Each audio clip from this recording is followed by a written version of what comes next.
Başladı hocam. Tamamdır.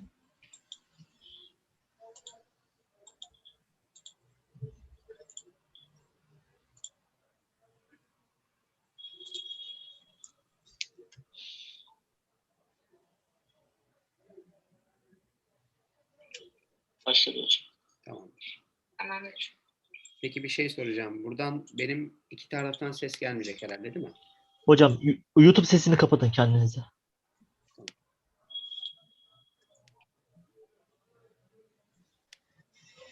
Tamamdır. O zaman şöyle şeyle başlayalım. Kapatmak için de Mehmet Efe stop live stream diyeceğim. Tamamdır. Video ile başlayalım.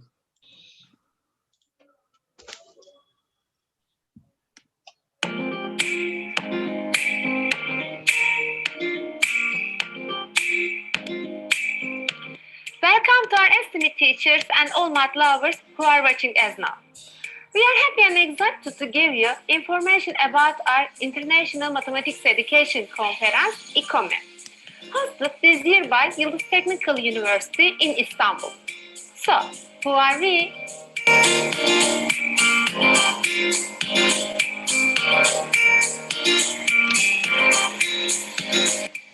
As the ICOME family, we aim to bring together national and international mathematicians and mathematics educators by providing a forum for keynote speeches, panel discussions, and paper presentations at our annual conference.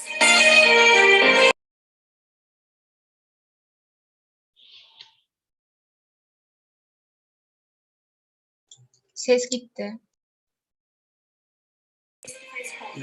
Sesi kapattığım zaman gitmiyor.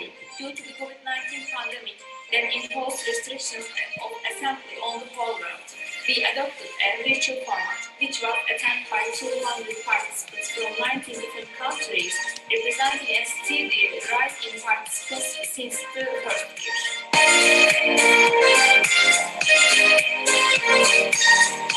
This year, as ICOME and ICOME families, we will hold our conference online on May 26 and 29, 2021, two separate programs in mathematics and mathematics education.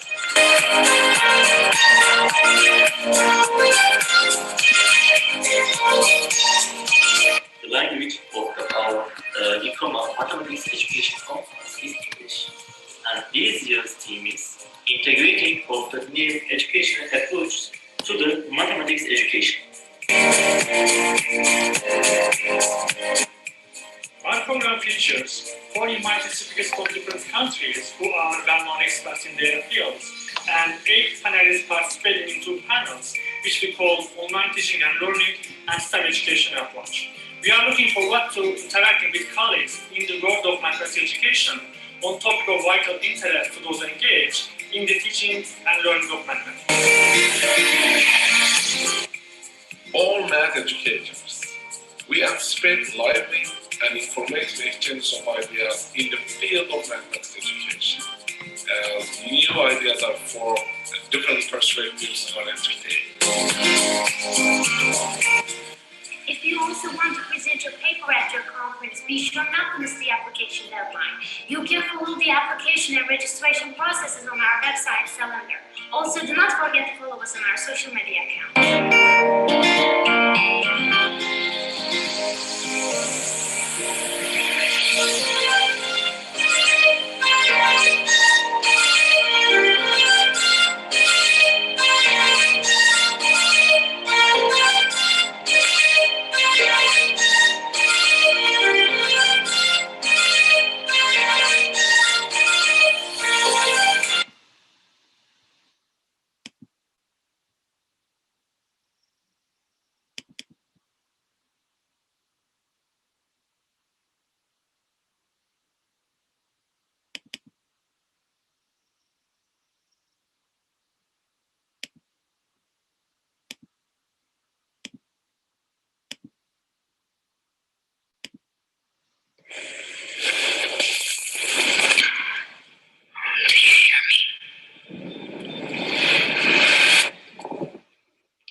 This is the voice of an imperial past, the sound of horses and the strong walk of men.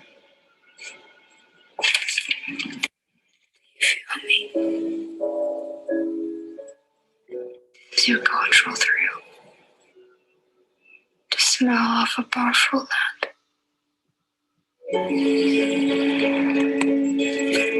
Can you see me?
Welcome everyone.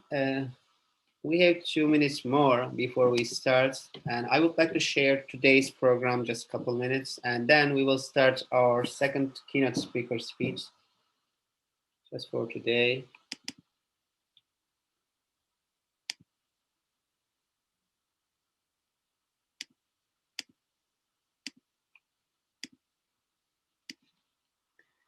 Today we are going to start with Dr. Associate Professor Enrique Galindo's keynote speech, and after that we have 2 parts, part 3 and part 4, and each part has 3 parallel sessions. And after that, today we have social meetups like a piano recital, nail recital, and online game. And you can access these links, and my friends will put in chat this program too. You can easily access. And thank you very much, Dr. Ayfer. It's your time.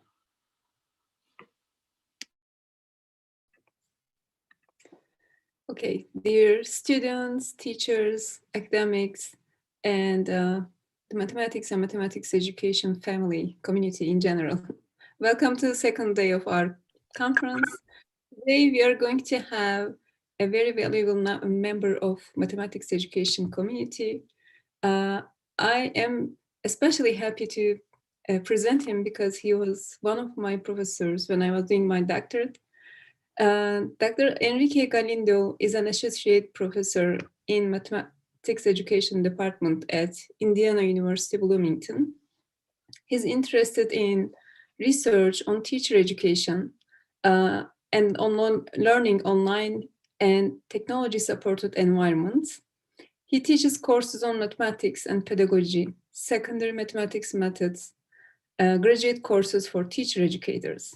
He has directed many large-scale funded projects, one of which I also had the privilege to be a part of. And he has many years of experience with professional development. He has conducted professional development projects to help teachers in grades K to 12 to improve teaching and learning in STEM education, incorporate project-based learning, and develop their technological and pedagogical knowledge to improve their teaching. So I'm happy to present Dr. Enrique Galindo to talk about, to talk about the considerations on the preparation and professional development of mathematics teachers. Thank you.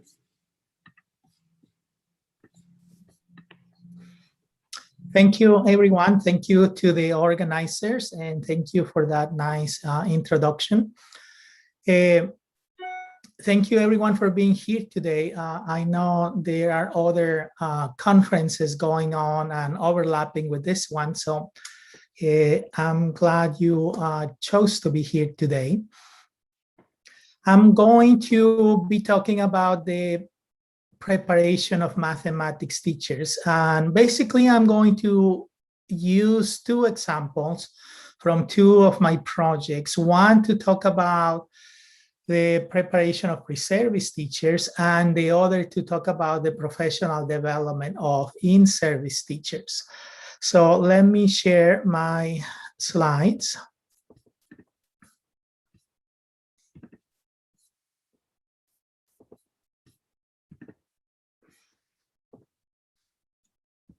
And so in this session, my goal is to address these 3 questions. One is, what are effective ways to prepare mathematics teachers? The second one is, what are effective ways to design and implement professional development?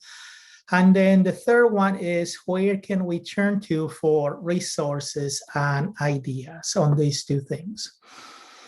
Here's the session outline. I'm going to begin by a quick summary of some of the literature on teacher preparation. And then I'm going to go into the first example. I'm going to give an example of pre-service teacher preparation using the iterative model building project as an example. Then I will move to the second example, which is about professional development. And I'm going to use the Innovations in Mathematics Education project as an example. And then I'm going to end with a couple of documents, highlighting a couple of documents that can be good resources to learn more about teacher preparation. So if you look at the literature on preparing teachers, of course, you can find many ideas.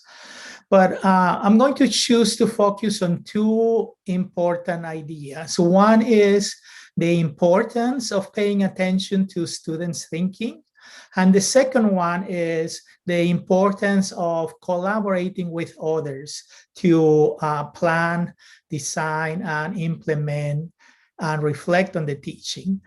If you look at the literature, many approaches to effective teacher preparation have called attention to the importance of these two things. The importance of teachers for teachers to reflect on their teaching and use that reflection process as a way to get better. And so the first project that I'm going to talk about is the Iterative Model Building Project. And this is a project that tries to combine these two approaches. So let me now give you a brief overview of this project. So this is a project that was used to modify or innovate an existing field experience. And the goal was to introduce two innovations. One was to support pre-service teachers so that they will learn to focus on students' thinking. And the second one was to support the pre-service teachers so that they will learn to collaborate as they were planning and teaching lessons, in particular, collaborating using the lesson study model or the lesson study approach. This is a project that was funded by the National Science Foundation. And here's a image that tries to capture what the cycle of the iterative model building looked like in the field. You see four squares there. These are four different aspects of the project. The project included formative assessment interviews, model building, teaching of lessons, and then a lesson study to reflect on the lessons. And the pre-service teachers go through this cycle every week. Once a week, they will go through this cycle. Basically, formative assessment interviews are interviews that are conducted with children, and they are about 20 minutes in length. And the idea is to try to understand students' reasoning. Model building is about creating models of students' thinking, trying to create a model that explains how is that the child is thinking about the ideas that the pre-service teachers are going to teach in a future lesson. And then the pre-service teachers will teach lessons, and then they will reflect on the lessons using lesson study. That is a very brief overview of the approach. And this is what the whole cycle will look like in the field. Every week, the pre-service teachers will go through these four things, and that will be repeated for 6 weeks in the field. They will spend, this was a field experience that was shared by mathematics and science. And so 6 weeks will be devoted to mathematics, and then the following 6 weeks of the semester will be devoted to science. In this process, there were several instruments used that also became data sources. For example, the pre-service teachers will complete questionnaires about their beliefs. We will ask them to complete prediction assessments, which were assessments in which they were trying to predict how the students were thinking about a particular task. They will complete handouts explaining a model of how the children were thinking. They will create lesson plans. They will complete reflection forms about the lesson plans. They will complete observation forms. They will videotape the lessons and the FAIs, and they will complete also the FAIs, the interviews. So I know that overview was very quick. Let me now give more details about each of these components. So let me now say more about the formative assessment interviews. The idea of this is that we wanted the pre-service teachers to get a good sense of how individual children were thinking about the topics of the lessons that they were going to teach the following week. So 1 week before teaching a lesson, they will conduct interviews with a subset of children, not with every child in the classroom, but maybe about 4 children in the classroom, to try to get an understanding of what the children already knew about the lesson that was going to be taught the following week. These formative assessment interviews were inspired by the approach that is used in mathematics education research that is called teaching experiments. Before we designed this IMB approach, teaching experiments have been mainly used by researchers to find out how children develop mathematical ideas. And so this was an attempt to bring teaching experiments to the classroom to be used by teachers, in this case, by pre-service teachers.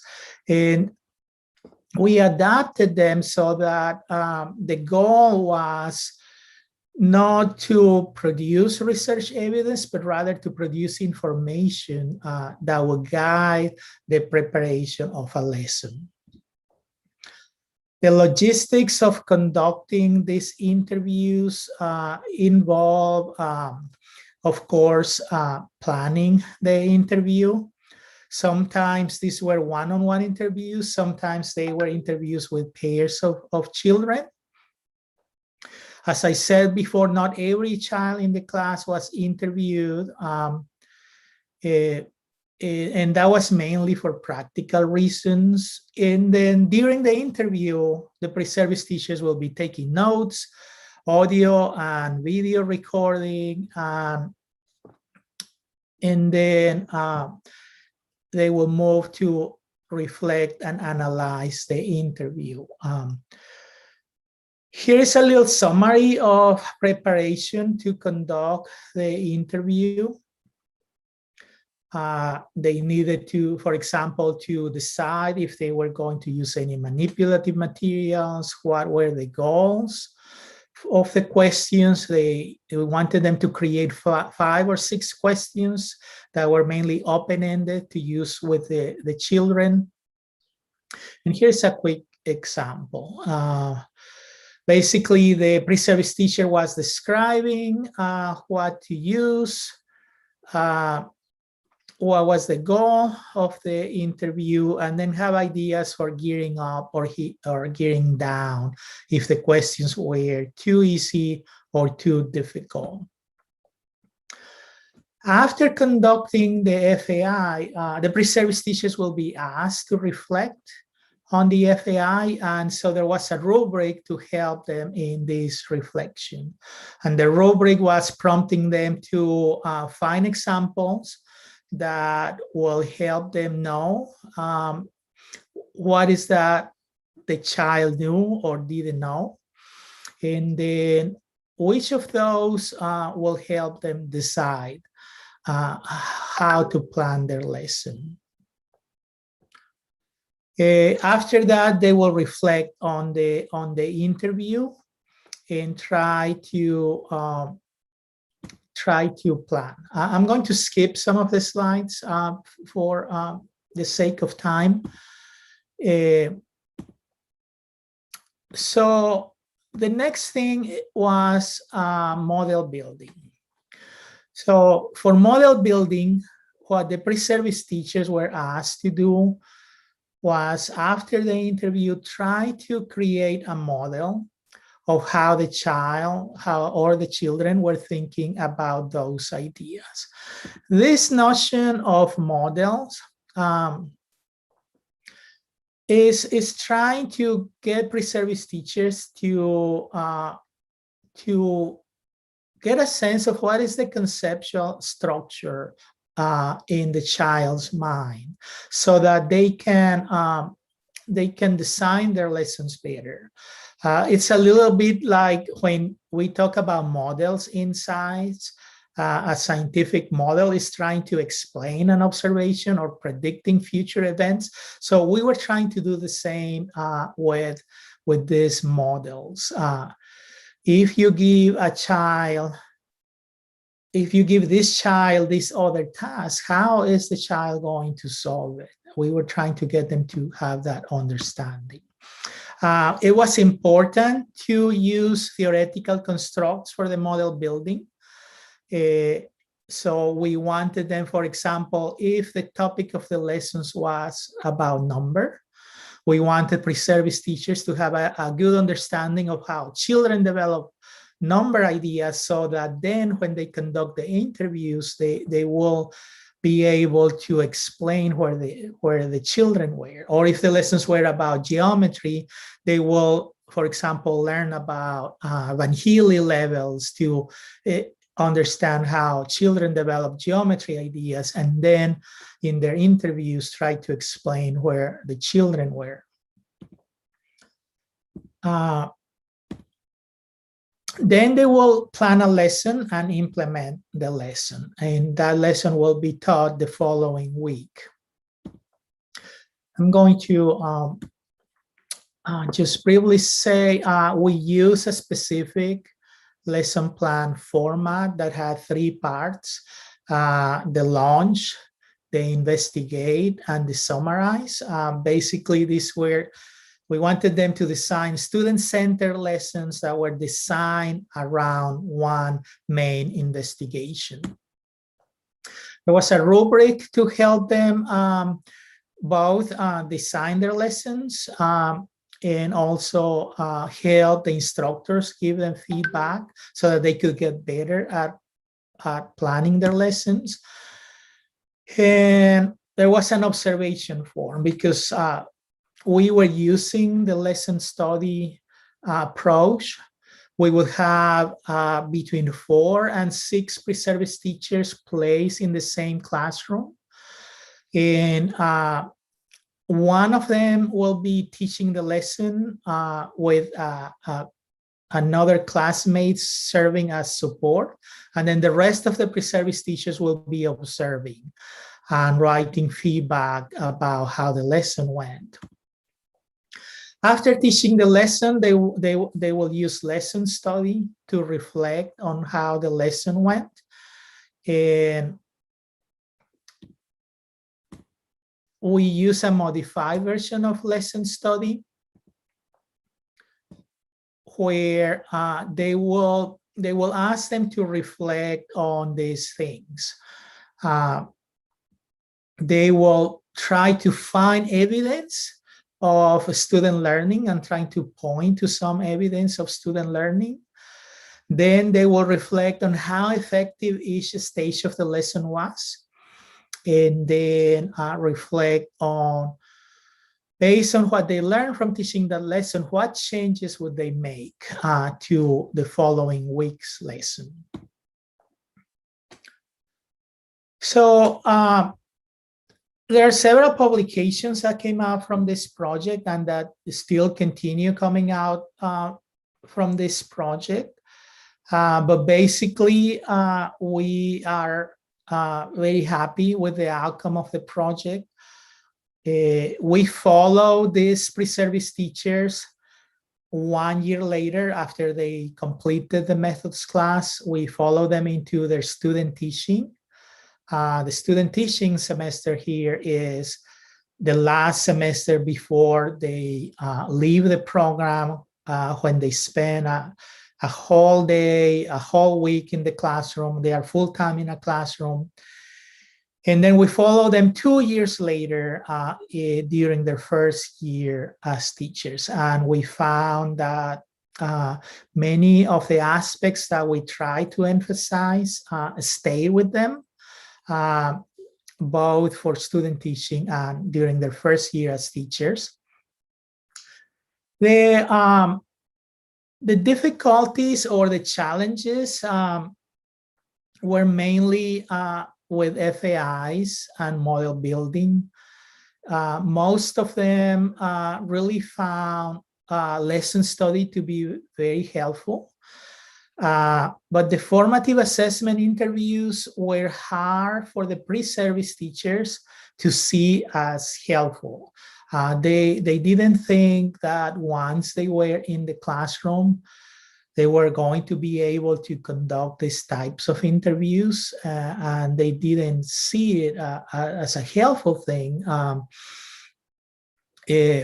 We have been working on that, trying to help them realize that a good teacher will do these types of interviews, and that you don't need a special time for that. You can do it in a few minutes, just visiting with a student at her desk or his desk and asking a few questions. And the model building was also difficult. It was difficult for the pre-service teachers, and it was even difficult for the associate instructors that were supporting the pre-service teachers. If you want to learn more about this project, there are, as I said, several publications. Two of them that are more recent, they help understand the approach, are these two references. In the first one, we talked about what happened a year later after they had taken this field experience and they were in student teaching. And in the second publication there, we talked about how several people who were part of this project and now have left our university and are at other institutions have been trying to adapt this project to their realities in their institution. So if you want to get ideas about, okay, how can I adapt this to my situation, that second publication can help. So that was the example I wanted to share about ideas for preparing pre-service teachers. Now I'm going to turn to the second aspect, the aspect of professional development. The main challenge for me when you try to do professional development is how to design and implement professional development that is inclusive of teachers' voices and responsive to teachers' needs. Many times, professional development follows a top-down approach. Someone decides that the teachers need professional development and also decides what professional development they need, and then teachers are sent to get that professional development, or someone is brought to do the professional development. And many times this turns out to be something that actually the teachers didn't want or didn't need, or they don't feel they need. And so this is always a challenge, how to go about designing professional development that actually responds to teachers' needs and that includes teachers in this. The example I'm going to share is the Innovations in Mathematics Education project. And the approach that we followed in this project is we wanted to use what is called an emergent and responsive curriculum.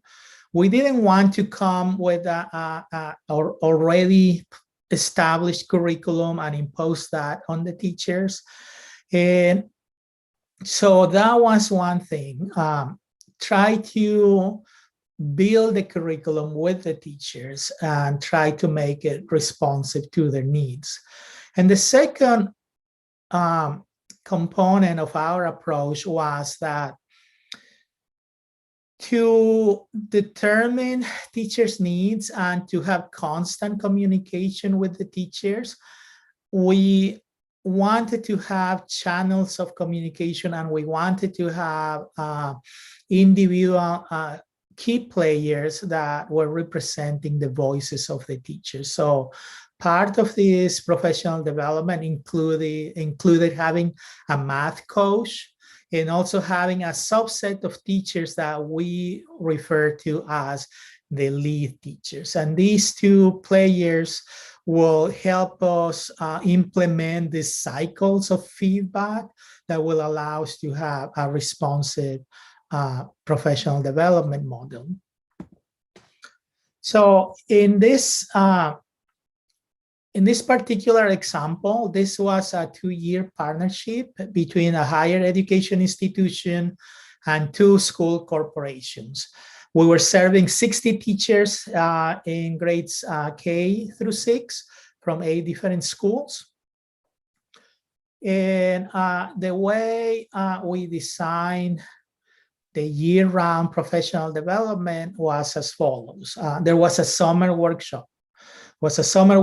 In our case, it was a 1-week-long workshop where we would meet the whole day for a week. This was followed by 2 after-school workshops in the fall, and then a full-day workshop in the fall, and then again the same thing, 1 full-day workshop in the spring and 2 after-school workshops in the spring. We also had the lead teachers and the math coach supporting the teachers on a daily basis. So the players or stakeholders included all of these people. We had math teacher educators. These were faculty members from the School of Education. We had mathematicians from the math department. We had a full-time math coach. This was a school teacher who didn't have teaching duties in the classroom, but her time was bought so that she could be a full-time math coach and visit the teachers in the classroom, have meetings with them, do demonstrations for them, run mini workshops for them, and so on. Then we had a group of graduate students. These were doctoral students in math education.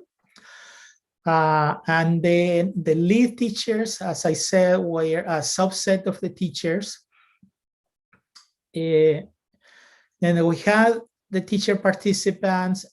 We had the principals from each school, and of course, the elementary students who were in the teachers' classes.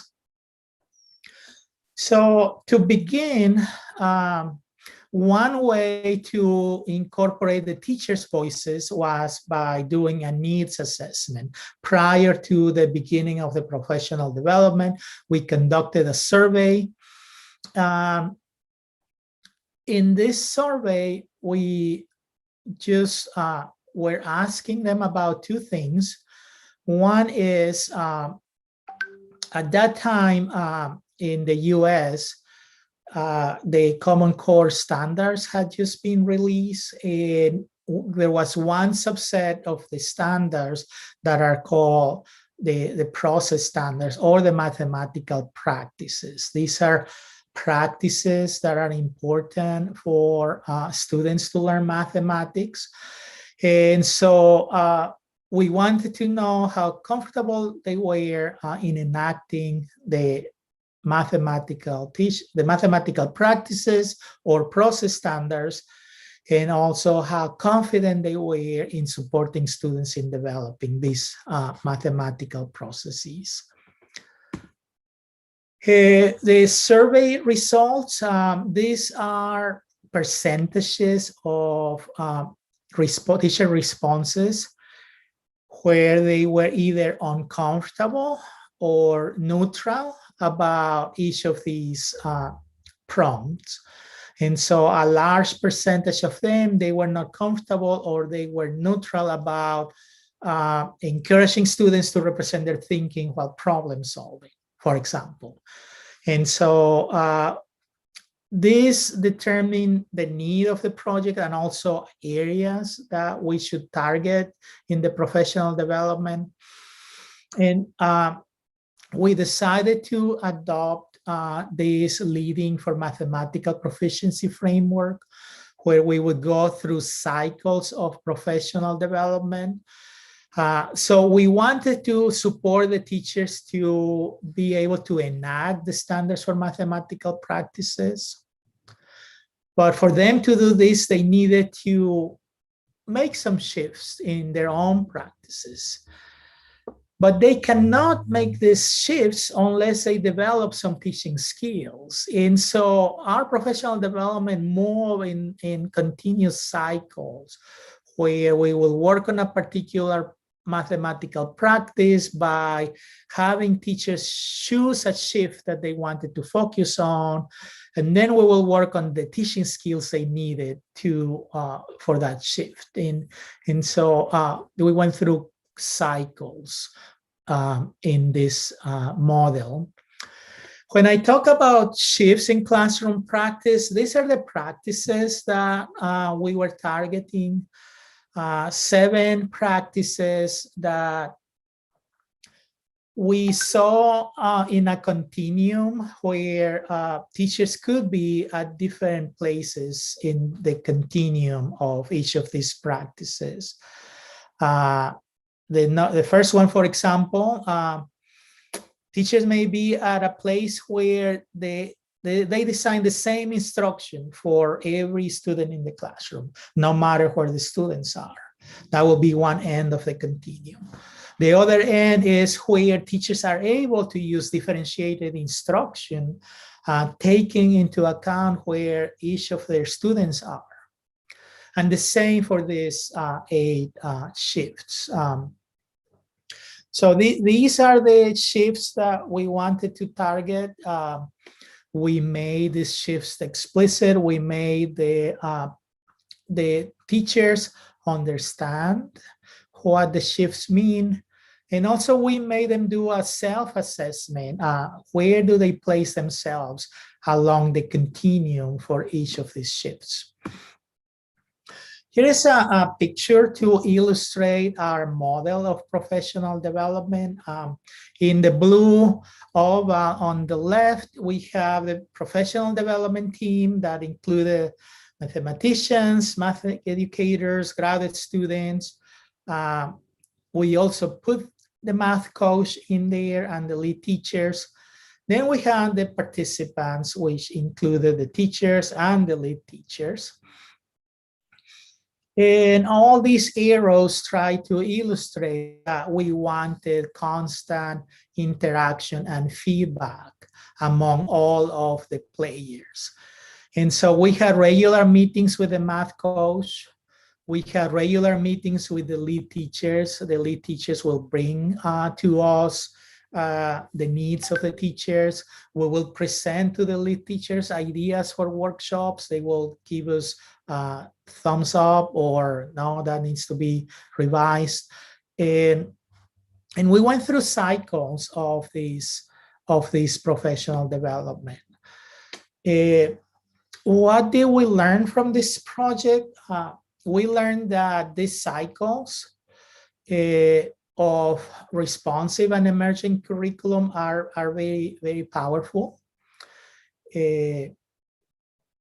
When you democratize the professional development model by acknowledging and valuing the teacher's contribution, you end up with a more effective professional development. We really found that having in the team players who advocate for the teachers, like the math coach and the lead teachers, were very important, were crucial for the success of the professional development. And that you really need an iterative cycle of planning, implementing, and reflecting for successful professional development. If you want to read some about this project, we have two presentations at the PMENA conference that is taking place right now. They are dated 2020 because this is the PMENA that was going to be last year, and it was taking place right now. The proceedings are online. And then the third one is based on a previous project, also using the same approach. So you may be wondering, well, what are some resources that can guide us when we're trying to implement this type of professional development, or when we're trying to think about how to prepare teachers, how to design a program for the preparation of teachers. I'm going to recommend two documents that some of you may be familiar with. One is NCTM's Principles to Actions, and the other is the AMTE standards. AMTE is the Association of Mathematics Teacher Educators. This is an organization in the US that is devoted to the professional development of mathematics teachers. It has an annual conference, and it has a number of resources for teachers. And one of these resources is a standards document that was recently published. And here is a snapshot from Principles to Actions. It is the mathematics teaching practices, where basically outlines teaching practices that are important in mathematics education. But the document also provides examples on how to go about developing these practices. And the other is the AMTE standards. One big idea is that this notion that preparing teachers, we should see it as a continuum. It doesn't stop when they leave the university. So you need to think about preparing teachers, having the whole picture of that begins with how do you go about recruiting teachers? How do you prepare those teachers? How do you help them during their first few years in the job, what is called the induction period? And then how do they continue developing as effective teachers? So the AMT standards has many ideas about how to prepare pre-service teachers, many ideas about how to design a teacher preparation program, and how to assess the outcomes of both. So I'm going to stop there. I want us to have time for questions, and I'm going to stop sharing. And now I'm going to see if anyone has questions. Feel free to either type them up in the chat or turn on your mic and ask. Thank you, Enrique. It was a great and very valuable information.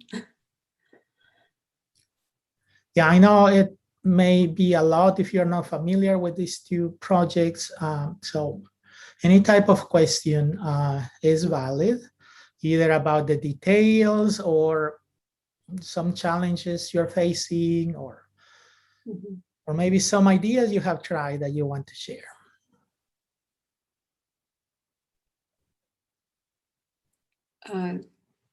Can I be the first one to ask a question? Sure, yeah. I mean, I need to give the privilege to others, but I'm really curious. So both of your projects, I'm most familiar with the first one, but the second one also looks really interesting and very successful, I know. I know you have taken into consideration the teacher's affective, how can I say, sides, like their beliefs, their emotions, like their well-being, of course, a part of your study. But when I looked at the principles to actions document, the two documents that you just shared, it talks about teachers' beliefs, the productive beliefs. But the second one, the AMT standards document, I actually had a chance to look at it, but I couldn't find much about this side of the teaching job. So what's your take on that? Like, just focusing on the knowledge of teachers, math teachers, and like teaching them only the practices is not enough, obviously. So what do you think about it? How can we manage both sides? Yeah, I think it is difficult to put everything in a single document. I know AMT as an organization is interested in all aspects of teacher preparation. And so I think that if you read with more detail, you will find that there are some recommendations in there. But the organization is now in the process of developing more documents to support the standards. There was a call for proposals a few months ago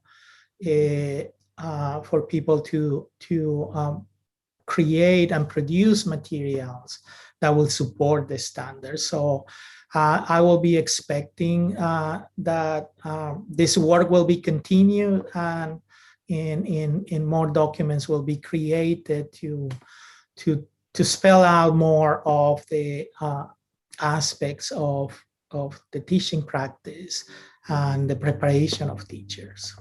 Yeah. Okay. Thank you.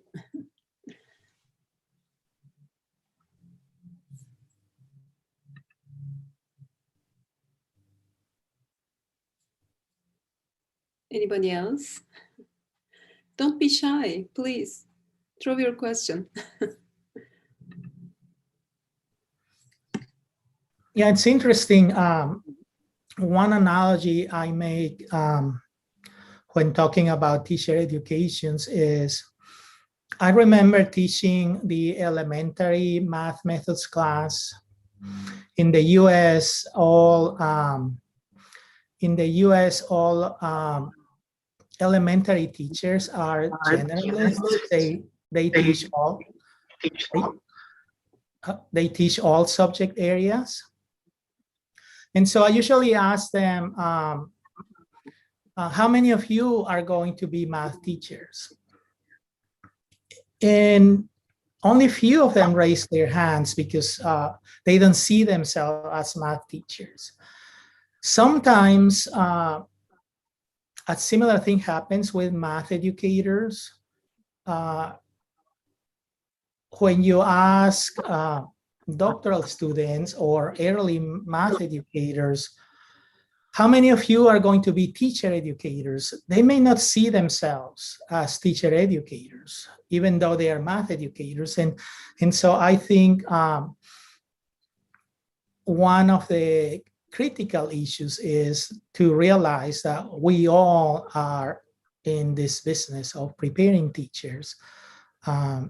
Even though if we're just interested in a particular topic, like, students' understanding of proof or something like that, it is important to think about how to tackle this important task of preparing future teachers and helping in-service teachers to get better.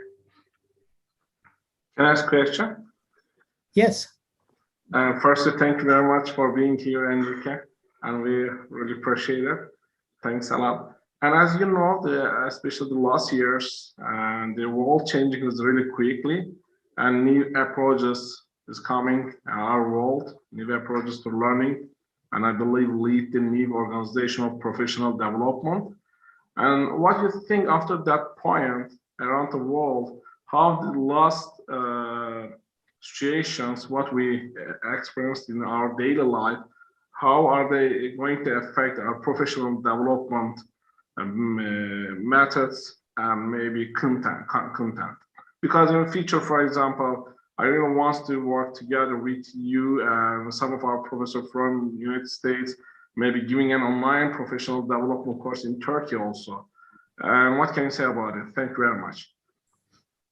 Yeah, so definitely after we experience the pandemic, we learn a lot about online teaching and learning, and that has to be part now in the future of professional development. I think that this opens up great opportunities. On one hand, to be able to reach teachers that otherwise will be hard to reach, either because of geographical or because of time constraints. So I think it opens up great opportunities to try to incorporate online learning into professional development efforts. Thank you.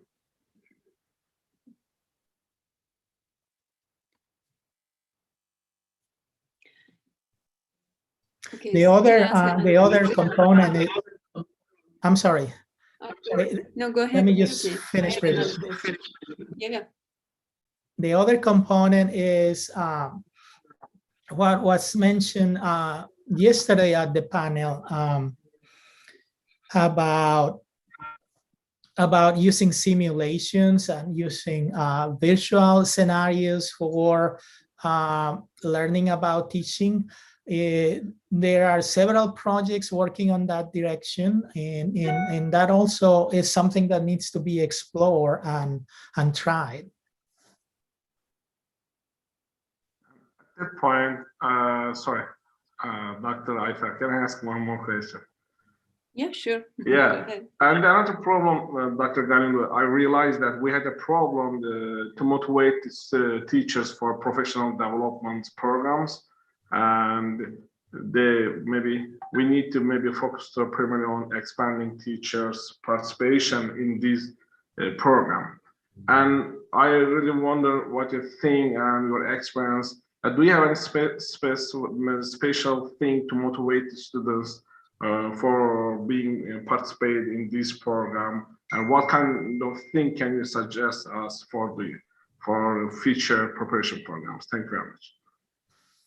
Yeah, so I think that the main there are several ways to do it. One way is make sure it's responding to teachers' needs. If it is responding to their needs, they are more likely to be interested in doing it.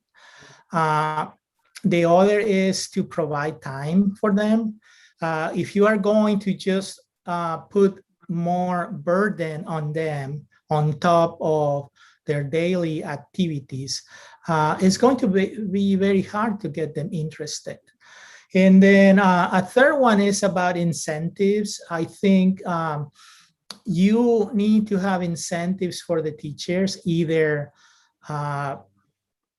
as recognition in their professional development, like if they are getting better themselves, then they need to be recognized either by being promoted in their jobs or by receiving an economic incentive. And so those three things I would suggest. Thank you. Okay, we have a question, Enrique, from Lane Bloom.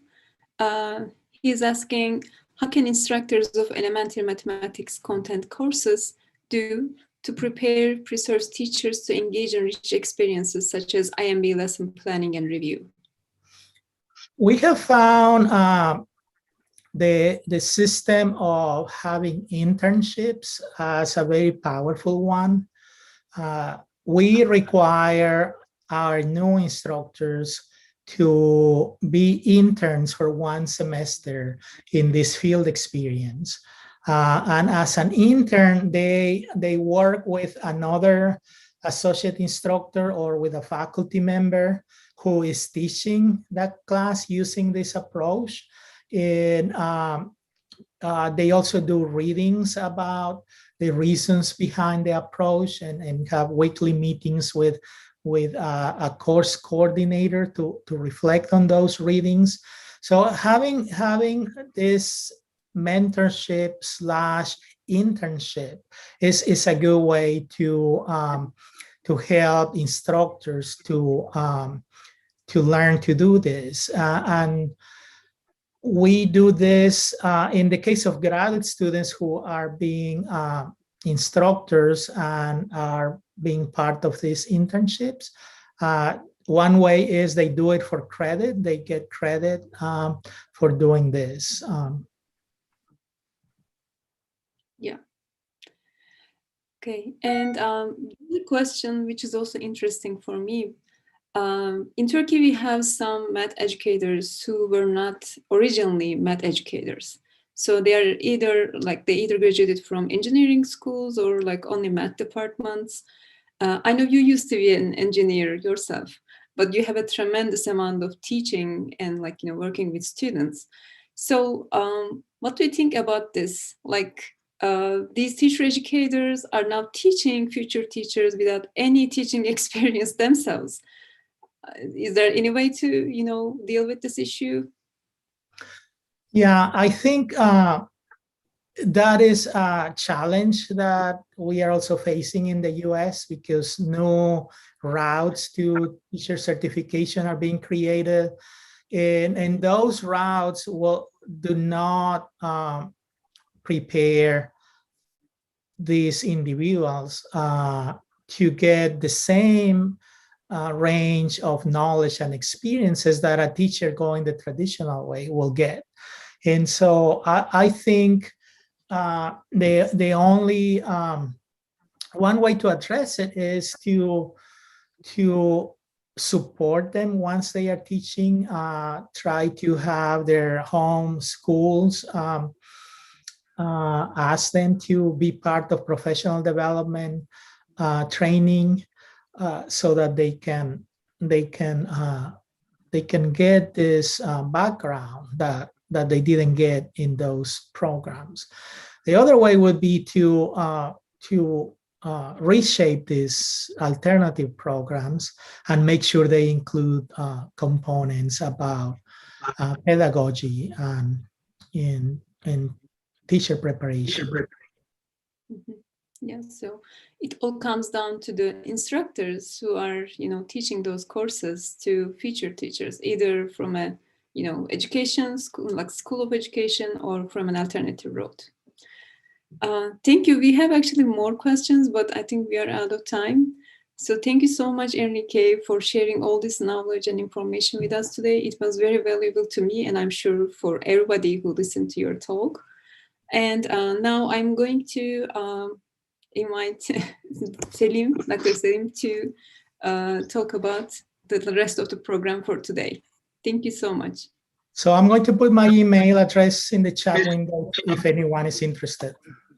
If anyone has more questions. That would be great. Thank you so much, Enrique. Thank you very much, Enrique, for your presentation, and thank you very much for everyone to be here. And today we have just 8 minutes to start our parallel sessions. If you want, Enrique, you can answer some question, or we can wait, give a break, like in 8 minutes. I'm not sure, it depends on you. But we will have, I just need to share for today's program again for new participants.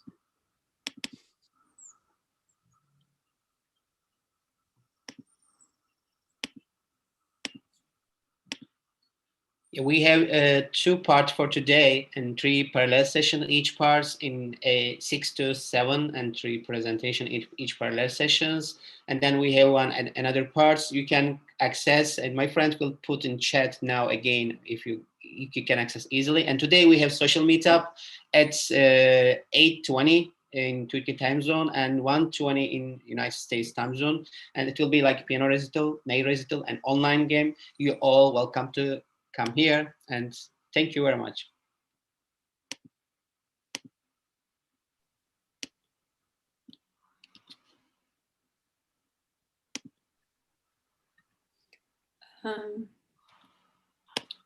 If somebody has a burning question, we can ask Dr. Enrique Galindo, or you can need to go to the breakout rooms to take a break before sessions.